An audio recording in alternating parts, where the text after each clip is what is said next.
कहाँ जाएगी, मुर्गी की कीमत कहाँ जाएगी, दूध की कीमत कहाँ जाएगी, और बिलखुसूस चीनी आटे की कीमत तो वैसे ही बहुत बढ़ रही है, वो और कहाँ जाएगी। तो ये बात भी काबिल गौर है हुकूमत की। जो हुकूमत ने जो रखा हुआ है वो आपके सामने पेश करना चाह रहा हूँ, आवाम के सामने रखना चाह रहा हूँ कि ये इनका इरादा है कि 27 रुपये और मज़ीद यहाँ से पेट्रोल और डीज़ल के ऊपर टैक्स बढ़ाएंगे। तो मैं एक मरतबा फिर ये बात रिपीट कर दूँ कि IMF और वर्ल्ड बैंक का इनका एग्रीमेंट जो है, IMF का प्रोग्राम है वो सस्पेंडेड है, जिसकी वजह से ना सिर्फ IMF ने अपनी ट्रांच रोक दी है, बल्कि वर्ल्ड बैंक ने $600 मिलियन देने थे वो भी रोक दिए, और एशियन डेवलपमेंट बैंक ने भी पेमेंट फ्रीज कर दी है। इसी की वजह से शायद पाकिस्तानी रुपए में कमज़ोरी भी आई है पिछले चंद दिनों के अंदर। और हुकूमत का ये कहना कि हम अमेरिका से बात करके IMF से काम करवाएंगे एकदम गैर मुनासिब है। खुदा न खास्ता इसके दूरस्थ नताइज होते हैं स्ट्रेटेजिक, आपको पता है हम फिर इलाके के अंदर अपने पाकिस्तान के अंदर जंग नहीं मोलना चाहते। तो भाई अगर कुछ करना है तो मईशत का काम जो है वो स्ट्रेटेजिक काम से ना करवाओ, IMF से आप बैठ के बात करें, लेकिन ये कोई भी टारगेट IMF का पूरा नहीं कर पाए, 2 साल में एक पैसे का रिफॉर्म नहीं कर पाए, जबकि इनको $2 बिलियन की छूट G20 ने दी, $1.6 बिलियन एडिशनल IMF ने दिए, और ये लोग जो है इस वक्त IMF का प्रोग्राम सस्पेंड करके बैठे हैं। अब अल्लाह करे कि ये IMF का जो मसला है वो IMF से ये लोग सॉल्व करें, और IMF का मसला अमेरिका से किसी स्ट्रेटेजिक कंसेशन की वजह से सॉल्व ना करें। लेकिन इस वक्त जो है वो जो IMF का प्रोग्राम सस्पेंडेड है, वर्ल्ड बैंक की पेमेंट रुक गई है, IMF की पेमेंट रुक गई है, इससे स्ट्रेस पाकिस्तान की इकॉनमी पे आ गया है, करंट अकाउंट डेफिसिट पे आ गया है।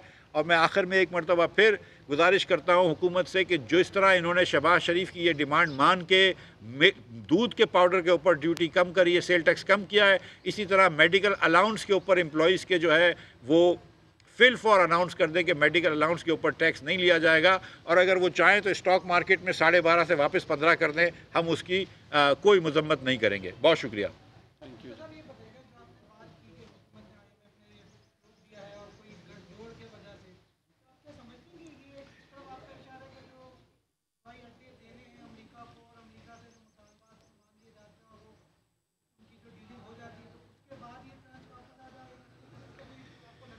भाई देखिए, मेरी गुजारिश ये है कि जो भी IMF से बात करनी है वो IMF से बात करें। आप अमेरिका से जाकर अगर IMF को कहलवाएंगे और अमेरिका की कोई बातें मानेंगे, चाहे वो अड्डे हों या कुछ भी हो, तो उसका दूरस्थ नताइज पाकिस्तान के लिए मनफी होते हैं ना। जब भी मुशर्रफ साहब के ज़माने में भी आपने अमेरिका की बातें मानी हैं और शमसी एयरबेस दिया, तो फिर और उधर अगर अमेरिका यहाँ से हमले करता है तालिबान के ऊपर, तो उसका वज़न तो रिस्पॉन्स तो आता है, और रिस्पॉन्स तो हमारे बच्चों के ऊपर आता है। तो वो चीज़ देखनी है, इसलिए IMF से ज़रूर निगोशिएट करें और IMF को प्रोग्राम जारी रखें। हम उसका मना नहीं कर रहे हैं, IMF का प्रोग्राम जारी रखें, लेकिन मईशत की चीज़ों के अंदर स्ट्रेटेजिक कंसेशंस ना दें, ये गुजारिश है। सॉरी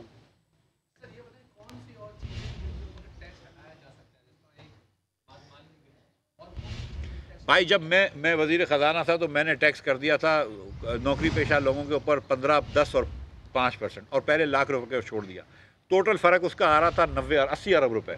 80 अरब रुपए 5,000 अरब में से कम हो रहे थे, तो कोई इतनी बड़ी बात नहीं थी, 1% तकरीबन था। उसके बाद जब 80 अरब रुपए हम इन लोगों को दे देते हैं जो लोग नौकरी पेशा लोग हैं, तो क्या करेंगे? उसका वो खर्चा करेंगे।